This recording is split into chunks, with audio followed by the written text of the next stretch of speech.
ব্রাজিলে বসে আছি গ্যালারিতে, আমি রাতে এসে আমি ঘুমোতে পারিনি। আমি না খালি চোখ বন্ধ করলে ভাবলে আমি কোথায় আছি। অদ্ভুত একটা কী হয়, আমি কোনদিন শুনেছি ওয়ার্ল্ড কাপ করতে গিয়ে অসুস্থ হয়েছে। ওয়ার্ল্ড কাপ শেষ হয় যেদিন, তারপরের দিনে বিয়ে বাড়ি ভাঙার মতো হয়ে যায়, তখন আর শরীর চলে না।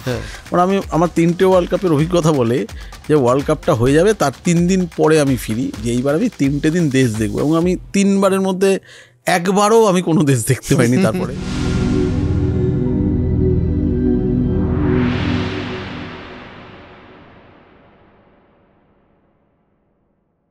কাতার ওয়ার্ল্ড কাপের মেসি আর রোনাল্ডোকে সামনে থেকে দেখে তাদেরকে নিয়ে তুমি বেশ কয়েকটা গল্প বলেছিলে বেলুড় মঠে স্টেজে। আজকে আমাদের দর্শকদের জন্য একটু যদি শেয়ার করো। মেসি রোনাল্ডো আমি কি বলবো, ধরো আমি প্রথম, কাতার তো আমার 3rd ওয়ার্ল্ড কাপ। আমি প্রথম ওয়ার্ল্ড কাপ যাই ব্রাজিল 2014। তো ব্রাজিল যাচ্ছি, মানে আমার অফিস সংবাদ প্রতিদিন অবশ্যই যে আমাকে যেটা সুবিধা দিয়েছিল, মানে আমরা বলি না ব্রাজিল মানে কি হয়, ফুটবল। হ্যাঁ, তাহলে এবার আমরা ভাবি ব্রাজিলে কি আছে, সবাই ভাবি, তুমিও ভাবো, আমি ভাবি, সবাই ভাবি ব্রাজিল কি আছে, তার মধ্যে সারাদিন ফুটবল খেলে, ওরা রান্নাবান্না করে না, খাওয়া দাওয়া করে না, ফুটবলই খেলে। তো সবার এরকম ভাবনা আছে। আমি ভাবতাম যে ব্রাজিলের খেলার মাঠ হয়তো অন্যরকম ঘাস, আমাদের সঙ্গে অন্যরকম প্র্যাকটিস, অন্যরকম, যা সবার ভাবনা, পাড়ায় পাড়ায় হয়তো মাঠ ভর্তি খেলা হচ্ছে। সো এই ভাবনা দিয়ে আমার অফিস আমাকে বলেছিল, ঠিক আছে তুই অ্যাটলিস্ট প্রায় ওয়ার্ল্ড কাপ শুরু হওয়ারও 20-25 দিন আগে চলে যা। এটা বিশাল একটা সুযোগ দিয়েছিল যে 20-25 দিন আগে চলে যা, ব্রাজিলটা ঘুরে দেখ এবং কপি লেখ।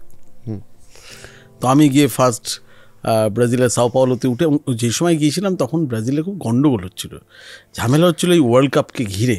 হ্যাঁ, এত খরচা হচ্ছে প্রচণ্ড। মানে তখন যে সরকার ছিল, হ্যাঁ, সেই সরকারের বিরুদ্ধে একজন মহিলা প্রধানমন্ত্রী ছিলেন প্রচণ্ড। আমি যেন সাও পাওলো নামলাম, আমার গাড়ি, মানে আমাকে ডগলাস নিতে এসেছিল, ইস্ট বেঙ্গলে খেলে যাওয়া, মনমান খেলে যাওয়া ডগলাস, তার বাড়িতে আমার থাকার সুবিধা হয়ে গেছিল, কানেকশনটা ছিল। সো সাও পাওলোতে আমার তার বাড়িতে থাকার কথা হয়েছিল। তো সে আমাকে নিতে এসেছে। আমি দীর্ঘ, মানে প্লেন যাত্রার পর যখন সাও পাওলো নামলাম, আমার আর পা সোজা হচ্ছে না, প্রচুর দূর তো, প্রচুর। তো কতক্ষণের ফ্লাইট ছিল ভুলে গেছি, প্রায় উল্টো গোলার্ধে চলে গেছিলাম, দোয়া হয়ে প্রায় উল্টো গোলার্ধে চলে গিয়েছিলাম। তো আমি নিজেই ব্রাজিলে যখন মানে সাও পাওলো দিয়ে বেরোলাম, আমি ভাবলাম আমি ব্রাজিলে আছি। আমি না, এটা আমার কাছে সত্যি ঘোরের মতো ছিল। যারা ফুটবল কভার করেছে তাদের কাছে ব্রাজিল একটা ঘোরের মধ্যে ছিল, ঘোরের মধ্যে। তো আমি এয়ারপোর্ট দিয়ে বেরিয়ে, ডগলাস বাড়ি থেকে গাড়ি এনে এসেছিল, আমাদের গাড়ির সামনে একটা মানে বোম চার্জ হয়ে গেল, বিশাল কেলেঙ্কারি। তো আমি ডগলাসের বাড়িতে ছিলাম আর কি। ওখান থেকে মেনলি ওর সঙ্গেই শুরুতে যাওয়া শুরু করলাম। ব্রাজিল ওয়ার্ল্ড কাপ খেলছে সাও পাওলো স্টেডিয়ামে, ওপেনিং ম্যাচ, ঠিক আছে।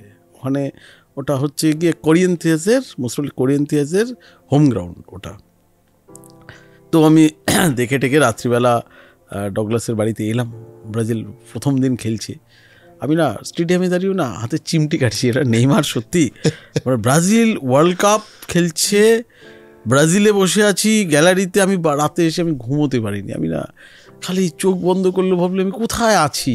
মানে আমি বলছি যারা ওয়ার্ল্ড কাপ কাভার করতে গিয়েছে না, আমি বলছি ওই সময়টুকু, ধরো আমরা তো সময়ের এত ডিফারেন্স থাকে, ধরো আমার এখানে যখন দিন, ব্রাজিলে রাত, ব্রাজিলে যখন দিন এখানে রাত, বাট হয়টা কোথায়, আমার এখানে সন্ধ্যেবেলা কপি পাঠাতে হচ্ছে, ঠিক আছে। তখন সবে ব্রাজিলে দিন হয়েছে, ভোরবেলা হয়েছে, সবে ভোরবেলা হয়েছে।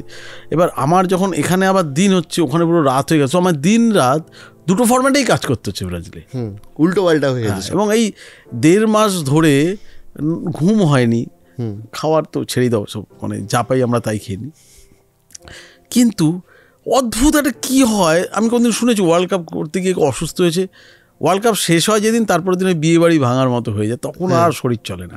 মানে আমার 3টে ওয়ার্ল্ড কাপের অভিজ্ঞতা বলে যে ওয়ার্ল্ড কাপটা হয়ে যাবে তার 3 দিন পরে আমি ফিরি, যে এইবার আমি 3টে দিন দেশ দেখবো। এবং আমি 3বারের মধ্যে একবারও আমি কোনো দেশ দেখতে পাইনি। তারপরে আমি কাতার 3বার গেছি, আজ পর্যন্ত আমি ডেজার্ট সাফারি যাইনি। আচ্ছা, তো যাই হোক, ওটা যখন হলো আর কি, তো আমি ওখানে গেলাম। তো প্রথম দিন আমরা ব্রাজিলে, তখন রোনাল্ডিনোর ক্লাব ছিল অ্যাটলেটিকো মিনেইরোতে, রোনাল্ডিনো খেলছে। একটা মোস্ট প্রবাবলি আমি হয়তো ভুলে যাচ্ছি, ওটা দেখতে হবে, বেলো হরাইজন্তে বা ওই বেলো হরাইজন্তে বা ওই অঞ্চলের কোনো একটা অঞ্চল, পাহাড়ের উপর একটা ক্লাব, তার মধ্যে লিওনেল মেসিদের ক্যাম্প করেছে, প্রথম, মানে 2014। তো আমরা আচ্ছা, পাহাড় দিয়ে গেছি একটা, যেবারে আর্জেন্টিনা ফাইনাল খেললো। আর্জেন্টিনা ফাইনাল খেলো জার্মানির সঙ্গে, ঠিক আছে। তো ওখানে তখন পোপ দেখা করতে গিয়েছিলেন, মানে ওখানে ওদের সঙ্গে সেরকম আর্জেন্টিনা ক্যাম্পে ঢুকতে গেলে দেখলাম পোপের বিশাল ব্যানার ফ্যানার রয়েছে। তো একটা পাহাড়ের মধ্যে একটা দুর্গের মতো করে ফেলেছে। তো আমরা আছি, মেসি প্র্যাকটিসে আসবে। তো প্রথম আমার মেসি দর্শন 2014 মেসি দর্শন। আচ্ছা, তো সবাই এরকম বড় বড় ক্যামেরা লেন্স তাক করে আছে। তো মেসি এলো প্র্যাকটিসে আমাদের সামনে। তুমি মানে আমরা ভাবছি এটা সেই মেসি, মানে এরকম আর কি। একটা বোকার মতো দাঁড়িয়ে আছে, একটু গ্রহণ ছাড়াচ্ছে, একটু স্ট্রেচিং করছে, চুপচাপ দাঁড়িয়ে আছে। আমি লোকটার দিকে এরকম তাকিয়ে আছি, জাস্ট মানে কিরকম বলেন অবশ হয়ে যাওয়া। হ্যাঁ, তোমার সামনে যে মেসি দাঁড়িয়ে আছে, মানে তুমি এতদিন ধরে ভেবেছো জাস্ট, সেটাকে তুমি দেখছো যে এরকম মেসি এরকমভাবে দাঁড়িয়ে আছে। তো তোমার একটা অদ্ভুত 2014 সালে আমার 10 বছর কম ছিল, এটা মাথায় রাখতে হবে। সো সেই উত্তেজনার পারদ বেড়ে যাওয়া, তার টকবকে ভাব বেড়ে যাওয়া, সেটা তাও মাঠে দেখছি। তখন ওয়ার্ল্ড কাপের শুরুর আগে, কদিন আগে? এটা ধরো 5-7 দিন আগে প্র্যাকটিস করছে। আমরা ব্রাজিল প্র্যাকটিস যেদিন গেলাম, ব্রাজিল পুরো সবাইকে অ্যালাউ করে দিয়েছিল ফুল প্র্যাকটিস। দেখো, একটা পাড়ার মধ্যে প্র্যাকটিস হচ্ছে, জাস্ট পাড়া, মানে ধরো সল্টলেকের একটা কোনো ব্লকের মধ্যে নিয়ে পড়েছে, এরকম আর কি হচ্ছিল তখন। ভর্তি লোক যেরকম থাকে আর কি, যেরকম হতে পারে আর কি। মানে আমার সামনে এরা ঘোরাঘুরি করছে, হ্যাঁ, মানে ভাবতে পারছি না জাস্ট কোথায় আছি। আমার পৃথিবীতে বললাম না, জীবনে কোনো রিগ্রেট নেই, কোথায় আছি।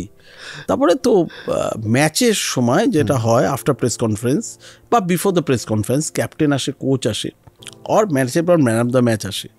তো মেসি বা রোনাল্ডোর ক্ষেত্রে না কোনো রকম, ক্রিশ্চিয়ানো রোনাল্ডোর ক্ষেত্রে কোনো রকম বাধ্যবাধকতা দেখিনি, মানে যে এলো না এলো। মেসি খুব কম আসে জেনারেলি। আচ্ছা, তো মেসি মানে এরকম প্রেস কনফারেন্সে এলো, চুপচাপ জাস্ট, মানে আমি বলি, মানে তোমার চোখের দিকে তাকিয়েও পর্যন্ত উত্তরটা দেয় না, মাথা নিচু করে বসে থাকে একদম। ক্রিশ্চিয়ানরা এলে একটা ব্যাপার আছে, এলে একটা তোমার ক্রিশ্চিয়ানরা যেমনি এসে ব্যাপার আছে, চোখ টেপে মজা করে, নেই মানে সে চোখ টেপে মজা করে। কিন্তু মেসিকে দেখে আমি বলছি, যদি মেসি ফুটবলার না হতো, যদি মেসিকে তুমি না চিনতে, তোমার সামনে দাঁড় করিয়ে দিলেও তো তুমি বুঝতে পারবে না ফুটবলার, মানে টোটালি ডিফারেন্ট। আমি তোমার, মানে তুমি হয়তো ওয়ার্ল্ড কাপ ক্রিকেট দেখতে পারো, তুমি ওয়ার্ল্ড কাপ বিভিন্ন খেলা দেখতে পারো, কিন্তু বাস world cup football is world cup football. তুমি যদি দেখতে যে বিশেষ করে ব্রাজিলের খেলা রয়েছে, এই যে হলুদ গাঁদা ফুলের ঝড়, মানে কত কিলোমিটার দূর থেকে নামিয়ে দেয় গাড়ি, এই যে হলুদ জার্সি পরে সবাই চলে যান, মাথা রেখো 2014 আমার 10 বছর আগে পৃথিবী আরও ঘোরে থাকা, তুমি না কপিও লিখতে পারি না। এবং ওই ম্যাচটা আমি ছিলাম যেটা জার্মানির কাছে 7 গোল খেলো, ওটা বেলো হরাইজেন্তেতে হয়েছে।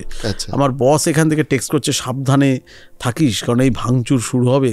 আমিও টেনশনে ছিলাম, 7 গোল কীভাবে, মানে গোলের পর গোল হচ্ছে, ঘোরের মধ্যে যাচ্ছে বেরিয়েছি। তো আমি তো ভেবেছিলাম যে মানে গেছি, ভাঙচুর শেষ, লোকগুলো হাও করে কাঁদছিল, কোথাও বেলো হরাইজেন্তের একটা বিক্ষোভ নেই।